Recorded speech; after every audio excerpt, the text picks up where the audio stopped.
Okay, so think about this for a second. When you hear ministry fundraising, what pops into your head? Probably budgets, right? Hitting goals, financial stuff. Exactly. Yeah. That's kind of the standard view. But what if? What if that's not the whole picture? Right. What if, like, these sources you've shared suggest it's actually meant to be an invitation? An invitation to partner, to, really work with God on his mission. That feels different. Totally different. And you've given us some really insightful materials here that dig into that. They explore the giving side, sure, but also the deep theological reasons behind generosity and partnership. Yeah, it seems like there's this potential to move way beyond just, give us money transactions. Towards something, well, richer, Yeah. more meaningful, more impactful, really. So, listener, that's our mission for this deep dive. We want to unpack these ideas you've brought together, get past just asking for stuff. Find those core principles, build real, vibrant partnerships. We're hoping for some of those aha moments. Yeah. A fresh way to look at engaging supporters. And we've got a mix, right? Some theology, practical tips, even some real-world examples in the sources. Yep. So let's dive in. Where do we start? Well, I think we have to start where many of your sources do, the theological foundation. This whole partnership idea isn't just some new technique. It's older, deeper. Much deeper. It's really rooted in how God relates to people. Okay, and a big theme there seems to be covenant. That word comes up a lot. It does. And it's key. It's not just a contract, like a business deal. Right. The sources talk about Abraham back in Genesis. Genesis 12, yeah. And the new covenant through Christ, Luke 22, 1 Corinthians 11 mention it. And the point is? The point is that covenants create community. A group of people bound together, shared promises, a shared purpose in Christ. So covenant means communion, connection, not just rules. Exactly. Communion, not contract. Abraham's call, it wasn't just for him.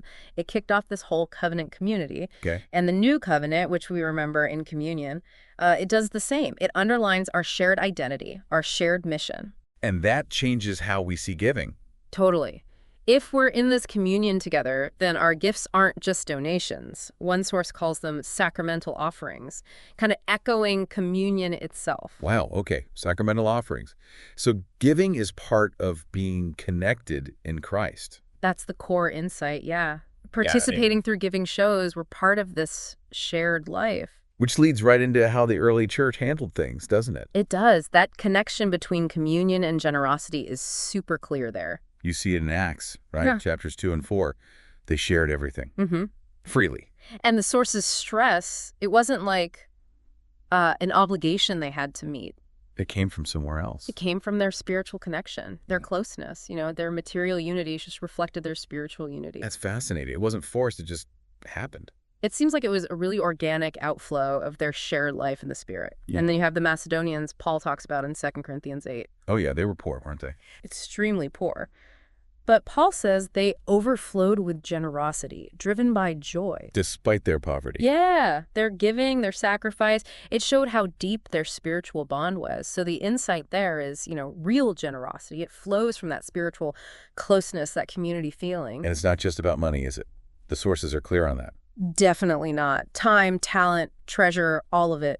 Yeah. Romans 12, Ephesians 4, they talk about the whole body being equipped for service. Every part contributes. Every part. And one source brings up this great Greek word, synergos. Synergos, meaning? Co-laborers, Right. working together with God. Ah, okay. So when you see that every contribution equips the body, fundraising isn't just getting resources anymore. It's inviting people. To be synergos, to actively join God's work. That's the key insight.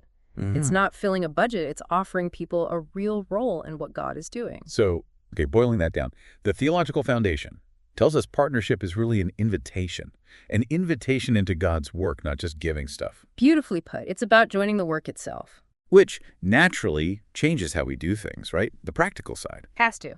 If it's about invitation and co-laboring, then how we engage people needs to shift. Away from just, soliciting, Yeah, asking for money. right. Towards genuinely inviting people to be part of the mission, a shared mission. That sounds subtle, but it feels huge. It is huge. And the bedrock of that kind of invitation. Trust and accountability. Makes sense. People need to trust where their partnership is going. Exactly. And the sources really hammer the need for candid communication. Being open. Sharing the wins, sure, but also the struggles. So how do ministries build that trust practically? Well, the sources suggest things like accountability structures, maybe an advisory council or what one called a faithful stewards team. And they report back. Yeah, regularly. Reporting on progress, financials, but also, and this is key, reporting on prayer outcomes. Oh, interesting. Connecting the spiritual and the practical. Right, that level of transparency, it really builds confidence. People see the structures are there. And reporting prayer results acknowledges that spiritual core. So the insight is, trust comes from being consistently open and showing you're accountable. You got it. And it goes both ways, right? It's not just the ministry being open. It's about encouraging the partners, too. Absolutely. Mutual encouragement. Keeping people engaged, motivated for the long haul. How do we do that effectively? Testimonies are huge. Sharing stories, lives changed, prayers answered. Like showing the actual impact. Exactly. One source suggests even putting stories of past campaign results in the next invitation letter. Oh, that's smart. So people see the continuity, the fruit. Yeah, when partners see the real results, it just fuels their desire to stay involved. It makes it concrete. And personalization, too. The sources mention that. Big time. Specific updates, using phrases like, because of you, or together we've seen. Making them feel seen, valued. And fostering that sense of shared ownership, shared joy in the work, moving beyond a generic thank you. Right. Recognize their specific part in it. And your sources also had some really creative ideas for weaving in the spiritual side more deeply into campaigns. Yeah, I love this section. Making it more than just numbers, like prayer as foundational. And not just praying before you start. It's woven through the whole thing. That's the idea. The sources talk about kicking off campaigns with, say, corporate prayer and fasting, like in Acts 13. Okay. Inviting partners to specific prayer days, giving them guides, sharing testimonies along the way. So prayer isn't separate, it's integrated. Exactly. Even putting out prayer bulletins alongside financial updates. Celebrating spiritual wins, too. The insight is making prayer a visible, central part of the partnership. That really keeps the focus right, doesn't it? Yeah. And then there was storytelling as tapestry.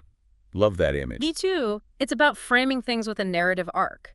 You know, the before, then God's intervention, then the after. So partners see themselves in that story. Right. They become part of that unfolding drama. Wow. And using multimedia embroidery. Multimedia embroidery, like videos, photos. Yeah, voice notes maybe from people who've benefited. It makes the story so much more alive, more personal. Imagine hearing directly from someone helped by their generosity. That hits differently than just reading a report. More connection. Way more connection. And creating community building moments, too. Like the covenant ceremonies, vision banquets, maybe online commissioning services. Exactly. Things that create tangible connection, a sense of shared commitment, even using interactive platforms. Like giving portals with chat boards or prayer walls. Yeah, ways for partners to connect with the mission and with each other. Building community around the giving. The insight is creating spaces for deeper connection. All these practical things really point towards, well, reframing giving itself. Absolutely. Moving away from seeing it as just a transaction. Budgets, offerings. Yeah. Shifting from that to this bigger biblical picture, giving as a sacred encounter. Yeah, sacred encounter. And that starts with God, right? The genesis of generosity. That's what the sources highlight. God's generosity comes first. Think of Eden. The garden was a gift. A total gift. Divine provision before humans gave anything back. So all our giving is just responding. Pretty much. Responding to what God already poured out. Participating in his flow of generosity. And the story of Abraham and Melchizedek comes in here too. Genesis 14, yeah. It's presented as this example of giving that's way more than a transaction. It's about worship, trust, joining God's work. So the insight is our giving flows from God's giving first. We're joining in. Precisely, recognizing his prior provision. And Hebrews 7 interprets Melchizedek as a type of Christ, right? Which makes giving even more significant. It really elevates it. It suggests every offering has this potential to be sacred, connecting us to Christ's ultimate gift. So it's not just an exchange, it's worship. That's the next big idea, giving as worship. Focusing on the heart behind it, not just the amount. Right. Gratitude before obligation. The sources even dig into the Hebrew word for tithe, mazer. And what does that mean? Apparently it has roots connected to tasting and enjoying. Seriously, so tithing is like tasting God's goodness. And declaring it. Giving becomes this act of saying, wow, God, you are good. thank you. That's a completely different feel. Isn't it? And the first fruits idea reinforces that, giving the first and best back to God. Acknowledging it's all his anyway. Right. And positioning ourselves to receive more from him. So the insight, giving rooted in gratitude, is worship. It declares his goodness. And there's a shift from Old Covenant and New Covenant thinking here, too. From law to grace. Yeah, the sources contrast those. The law in Leviticus, Numbers, it gave guidelines, tithing, offerings, taught faithfulness, community care. But Law by itself couldn't create joyful generosity. You see the prophets like Amos and Micah railing against empty ritual. right, giving without justice or mercy. God wasn't pleased. Exactly. So the new covenant isn't just about following rules. It's about a heart changed by grace. Which then leads to wanting to give generously and joyfully. That's the idea. And the sources offer practical ways to nurture that kind of giving. Like what? Sermon series on stewardship, maybe tracing that whole story from Eden through the early church, using interactive stuff, visuals maybe, And teaching it well.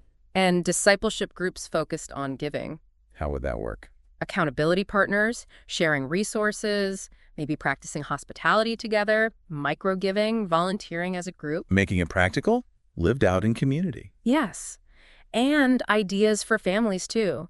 Home giving altars, gratitude jars, celebrating milestones with giving. Weaving it into daily life. Right. So the insight is you cultivate this by teaching intentionally, supporting it communally, and integrating it personally. This whole shift is really powerful. Which brings us to the language we use, right? Moving away from calling people donors. Yes, that's a key point in your sources. Donor, benefactor. That language can subtly reinforce that transactional idea. I give, you provide. Like a consumer relationship. Kind of. So instead, the sources push for biblical language. Right. Partners, fellow workers, co-laborers. You see Paul using terms like that in Philippians 1, 1 Corinthians 3. And that reframes it. Completely. Every gift becomes a shared investment in God's mission. We're in it together. And this partnership idea connects back to the Old Testament sacrifices, too. It does. The sources link it to things like the first fruits principle, again, Leviticus 23, giving God the first and best. Acknowledging him first. Right.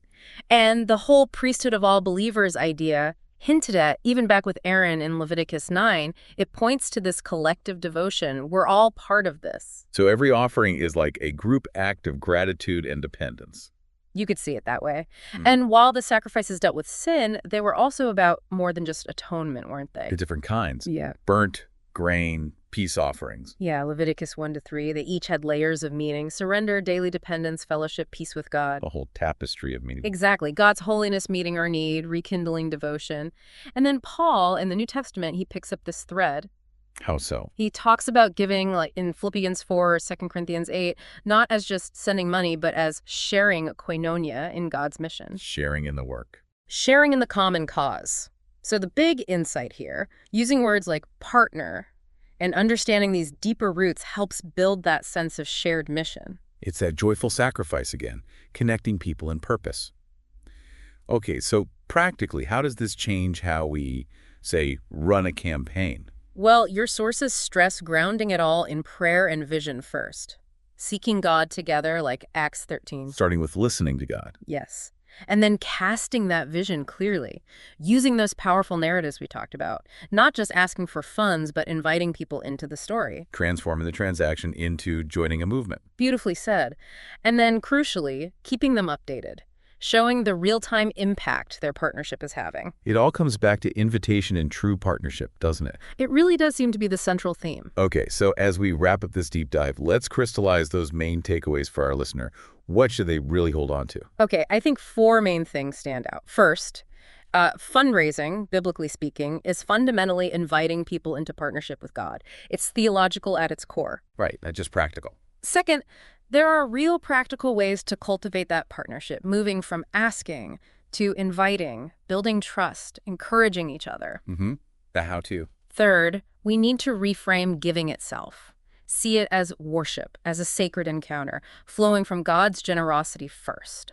It's about the heart. Got it. Worship, not just obligation. And finally, the language we use matters.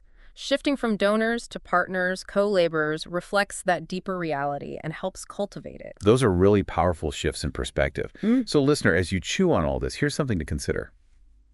Thinking about these insights, What's maybe one small shift? Just one Yeah, thing. one small thing you could change in how you view or engage your supporters. Mm, Something that could nudge things towards a deeper, more lasting partnership in your shared mission. could be the words you use, how you tell stories, how you incorporate prayer. Lots of possibilities. Yeah. And we definitely encourage you, go back to your sources, look at them again through this lens of partnership and invitation. Yeah, digging into these foundational ideas, it really can lead to engagement that's not just more effective, but actually more meaningful. Yeah. Building that true tapestry of partnership in God's work.